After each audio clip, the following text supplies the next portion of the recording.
এই ছেলেটা শুধুমাত্র লাকড়ি খেয়েই বেঁচে থাকতে পারে, কারণ তার বুকের ভেতরে যে আগুন জ্বলছিল সেটা নিভে গেলেই সে মরে যাবে। এই জন্য সে নিজেকে বাঁচিয়ে রাখার জন্য সবসময় লাকড়ি খেত। এমনকি তার বাবা তার জন্য কোনো খেলনা তৈরি করলে সে ওই খেলনাগুলো দিয়ে খেলাধুলা না করে সেগুলোকেও খেয়ে ফেলতো।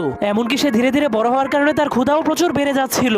এই জন্য সে ক্ষুধা মেটানোর জন্য নিজের ঘরের ফার্নিচার এবং ঘরের চালকেও খেতে শুরু করে দেয়। কিন্তু একদিন যখন সে ঘরের পিলারকে খেতে শুরু করে তখন সেই পিলারের মধ্যে ফাটল ধরে যায়, যার কারণে পুরো ঘর ভেঙে তার উপরে পড়ে যায়। কিন্তু তার বাবা অনেক কষ্ট করে তাকে বাঁচিয়ে দেয়।